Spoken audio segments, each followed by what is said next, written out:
Nusantara terbentuk dari ratusan suku dan budaya, dari Sabang hingga Merauke.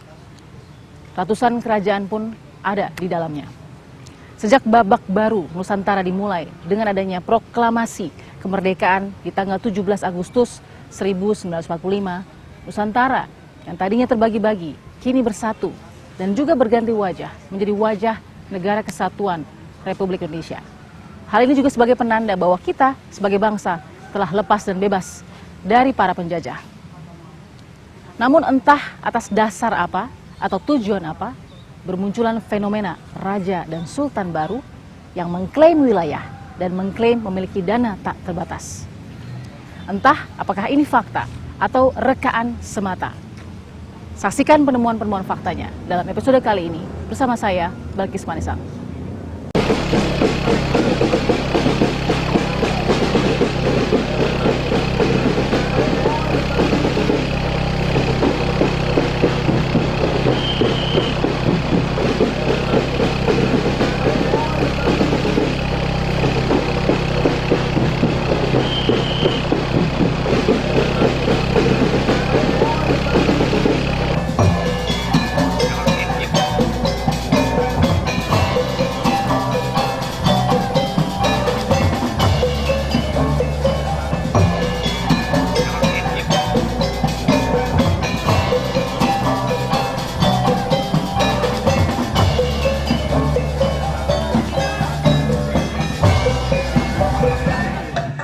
Jadi pada pagi hari di Kesultanan dari Selat Cau, salah satu area ya, selain dari sana, ini kita lihat akan ada pengukuhan dari beberapa jajaran yang ada di dalam pengurus cagar budaya atau Kesultanan Selat Cau sendiri. Kita lihat seperti apa.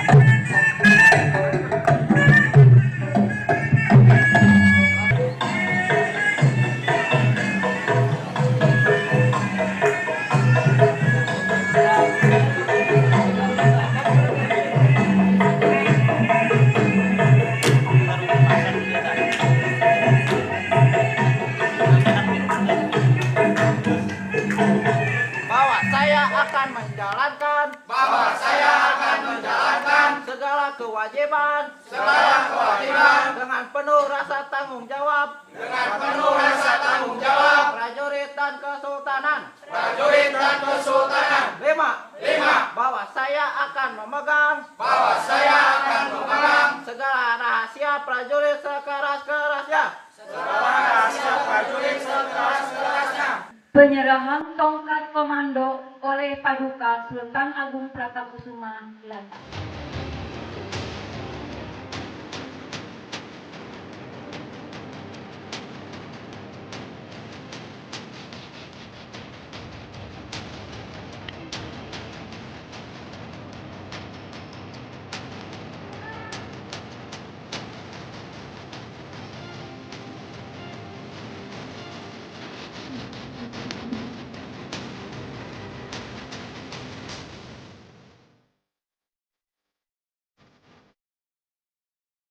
Sayalah sebagai Panglima Besar atau dalam hal ini Maharakean di Kesultanan Selako Internasional Federasi siap mempertanggungjawabkan. Dan saya mohon dalam hal ini kepada seluruh para Panglima pimpinan pemerintahan teritorial manapun, dan saya beritahukan juga kepada International Justice, bicara masalah Angkatan Bersenjata Selako Internasional Federasi, sayalah Rohidin bin Haji Saipullah Sultan Patrakusuma VIII yang bertanggung jawab dalam urusan ini. Demikian sambutan dari saya. Semoga seluruh prajurit saya tetap menjalankan sesuai fungsinya dalam rangka menjaga, merawat situs-situs kebudayaan yang ada di Kesultanan Selako Internasional Federasi dari orang-orang yang tidak bertanggung jawab. Permisi, Mbak.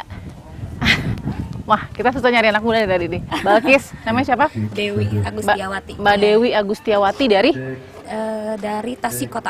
Tasikota. Ya. Undangan sebagai Kemenag di bagian Kemenag Selako. di bagian Kementerian Agama Ya. Selat Cau. Ya, oke. Ya. Nah, Bu Susa dijelaskan nggak strukturalnya gimana nanti? Strukturalnya itu bagian saya aja ya. Iya, berarti bagian Kementerian Ya, Agama. saya kan di sana bagian Dirjen Muamalah.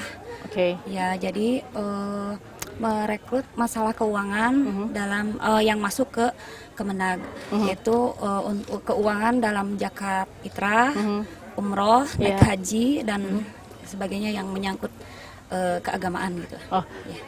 zakat fitrah, umroh, itu maksudnya gimana? Ketika ada warga, maksudnya mau gimana Jadi tuh? harus menjalankan apa yang sudah dijalankan oleh negara Republik Indonesia gitu. Misalnya, Untuk membantu gitu kan. untuk membantu. Misalnya gimana?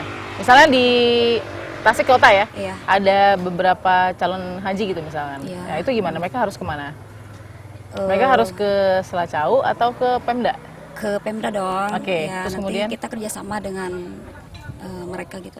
Nah, kementerian ini baru dibentuk sekarang atau sudah lama sebelumnya? Baru dibentuk sih setelah keluarnya izin dari Kemenkumham dan ini. Oke, nah, izinnya kalau boleh disebutkan apa nama izinnya Mbak Dewi? Izinnya Sebagai cagar budaya sih. pembagiannya gimana tuh Mbak Dewi nanti kerjanya Mbak Dewi Bagiannya sama Pemda? Nanti tumpang tindih nggak tuh? masih proses gitu ya. Iya. Kenapa Mbak Dewi memutuskan untuk menerima posisi dan tanggung jawab ini? Kebetulan saya juga kerja di Lembaga Bantuan Hukum Oke, di LBH Panglima Tasikmalaya yang bekerja sama dengan Kementerian Agama Selako, oke. Berarti sebagai profesional juga sebenarnya Mbak Dewi ya, punya Iya. profesi sebagai advokasi juga. advokat. Pertanyaan saya, kenapa Mbak Dewi mau menerima posisi? Kan udah punya profesi advokat nih di Tasik Kota ya.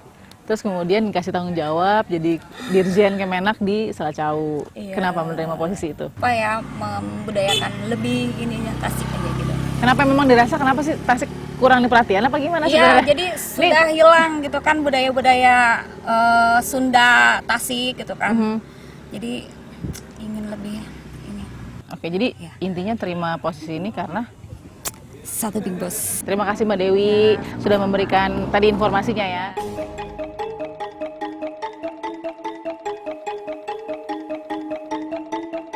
Saya sudah ada di depan Istana Selacau atau Selako International Federation. Kita lihat seperti apa kesultanan yang ada di dalam, bagaimana istana ini yang sudah terbentuk selama 16 tahun sejak 2004 hingga kini. Misi Pak, misi.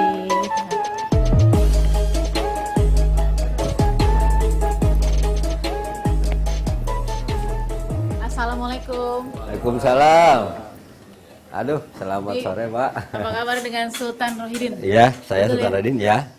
Sebelum saya jauh berbincang, terima kasih kesempatannya Iya. sebelumnya diterima di kesultanannya, Iya, di iya. istananya Sultan Rohidin.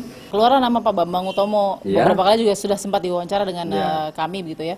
Dengan adanya Pak Bambang Utomo yang menjadi donatur. Saya bisa bilang donatur tunggal? Ya, betul. Donatur tunggal. Iya. Dan sudah berapa sih uang yang dikeluarkan untuk misalnya atas nama cagar budaya dikeluarkan? Kalau itu kan pribadi namanya ke anak, kadang saya lupa aja. Ya, jadi itu kan sifatnya pribadi, tetapi kan belum banyak. Karena bapak saya juga bilang, aduh, uang saya ini kan masih belum dikembalikan oleh pemerintah. Nah, jadi tolong bantu biar kamu cita-cita kamu bisa. Uang apa nih yang belum dikembalikan oleh pemerintah? Ya, Pemerintah proyek- Indonesia ya? ya. Oke. Proyek Ponik, saya tidak lebih dari itu. Sesuai putusan hukum yang dipegang oleh bapak saya. Nilainya berapa, Kang? Unlimited, Unlimited. ya. Kita bicara dolar atau rupiah? Seluruh mata uang, karena bapak saya kan lisensi jaminan alat tukar.